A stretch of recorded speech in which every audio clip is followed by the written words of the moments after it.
What's up, nail geeks? I am back with Ethereal Lacquer's The Serpentine collection. This is a 9-piece set featuring a couple of crellies, some shimmers, we got a magnetic, lots of pretties to see here. So let's dive right into the swatches. First up is Venom. This is described as a milky white cream polish with a sheer matte finish. On release, this one will be 10. Now, this is absolutely very crelly-like on application.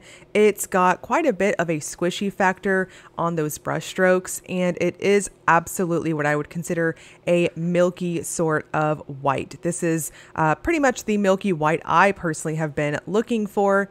Now, if you choose to wear it on its own, it's going to dry down very matte. This is a true matte finish. Now, personally, when I wear mattes in real life, I tend to go ahead and finish off with a glossy top coat and then just use a matte top coat over it. That way it increases the longevity, as I find that using some type of top coat always helps with wear time of your nails. Now, here on the full hand shot, I've got nothing on top of Venom, so you guys can see how it dries down naturally. And next is Viper. This is described as a chartreuse cream with some mustard undertones.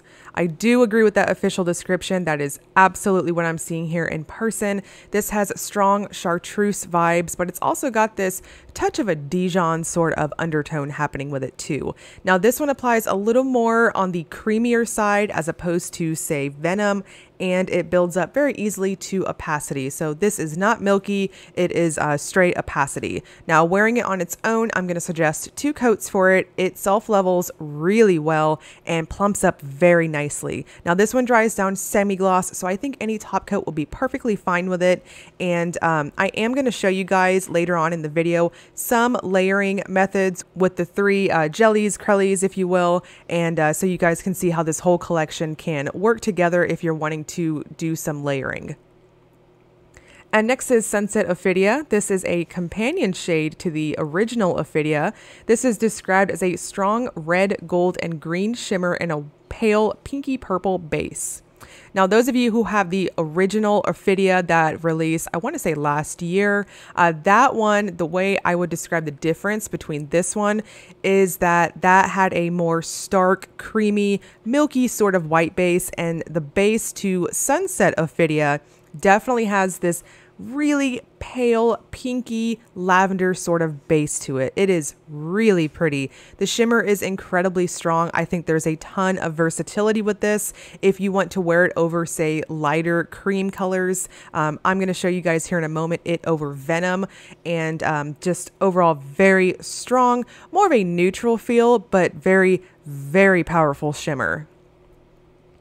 Now, here is Sunset Ophidia over Venom. So again, Venom dries down naturally matte. And when you wear Sunset Ophidia over it, I took it to just 1 coat over the 2 coats of Venom.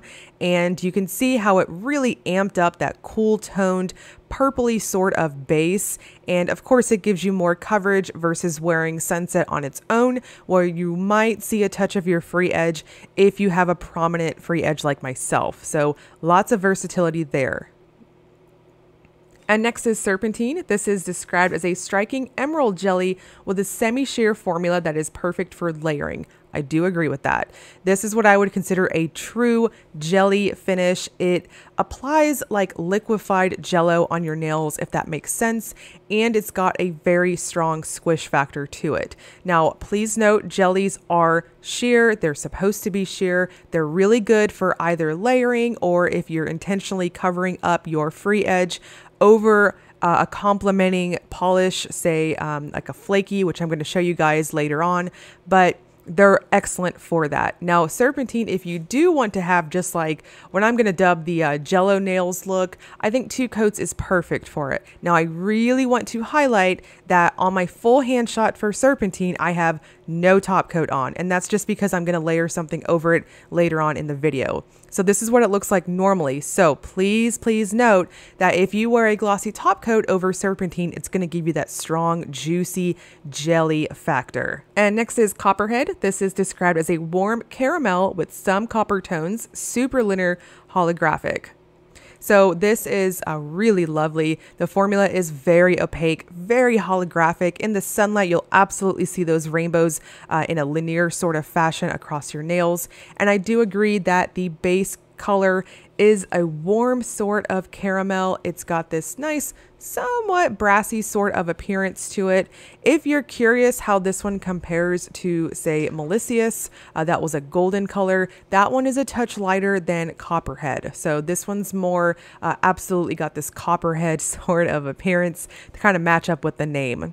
Now for opacity, I'm going to suggest 2 coats on this one. I really can't see many needing to go to a 3rd coat as it plumps up really nice on its own, unless of course you're rocking real long nails. Now this one dries down semi-gloss. I think any top coat is going to be perfectly fine with it. I would suggest a glossy one just to amplify that holographic effect. And next is Mamba. This is described as a rich and luxe black to red multichrome polish with an effortless formula.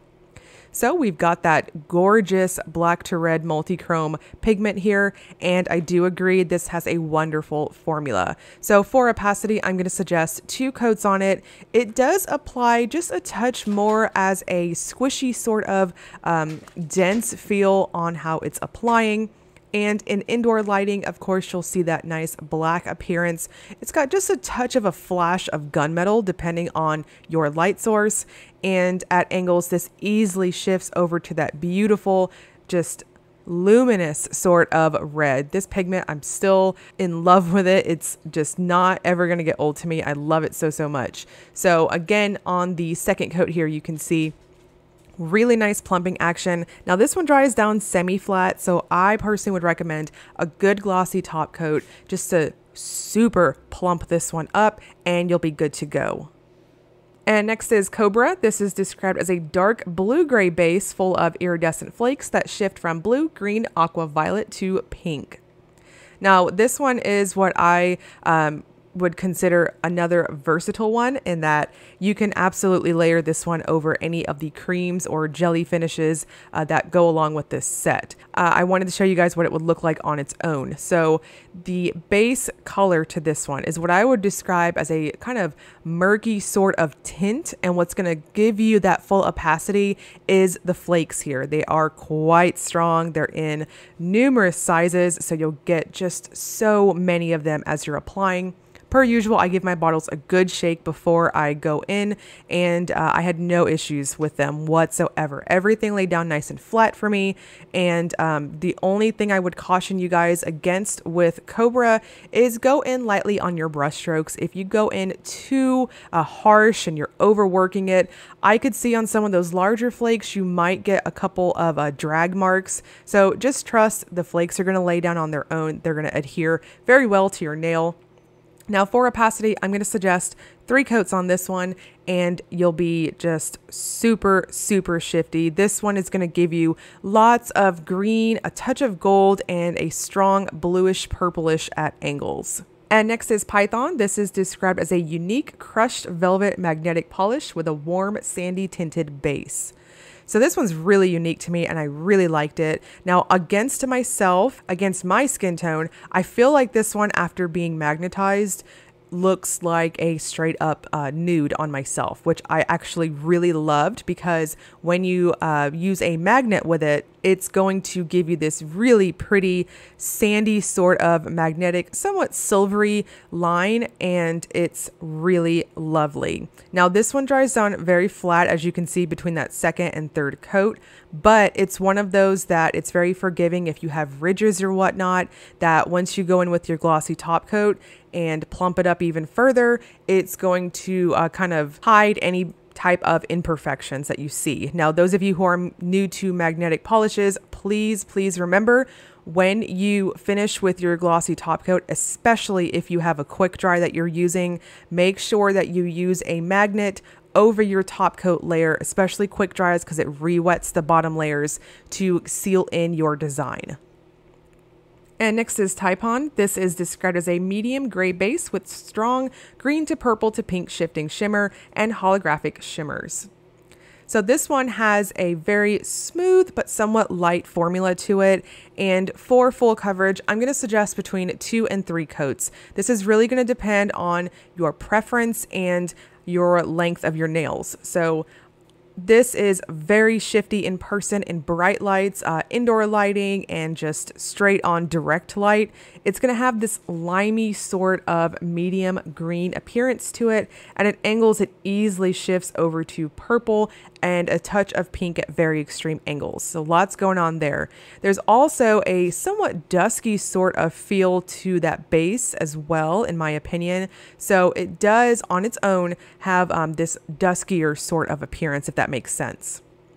Now this dries on flat, so I'm going to suggest a good glossy top coat to finish it off. It's also got this touch of a metallic sort of feel on your brush strokes. So I'm going to caution you guys again and strongly suggest going in very light on your coats and not overworking it. Now here I'm showing you guys Taipan over Serpentine. That was 2 coats of Serpentine, that super jelly one, and 1 coat over it was perfect. And you can see it kind of takes away that dusky sort of base to it and really amps up that green. So in person, this absolutely took on this more emerald sort of green, very luminous, and at angles it had that nice strong dusky sort of purple glow to it as well. Again, I'm going to suggest finishing off with a glossy top coat. Now you can grab the full 9-piece collection for $90. There's also going to be some limited quantities for previous stocks. Again, those are very limited. I personally have participated in some of those restocks and they go quick. Now these are not going to be limited during this sale. And there's also going to be 3 different types of mystery bags to check out as well. So I will link you guys below to Ethereal Lacquer's Facebook group. There's a ton of information in there on exactly what's going to be included in this stock and what's going to be limited. And I'll also link you guys to Ethereal's website if you want to check that out, maybe get yourself ready. These will release Friday, April 30th at 8 p.m. Central Time. So I will break all of this information down below in the description box for you guys. And as always, if you enjoyed the video, please like and subscribe. Thank you so much for watching.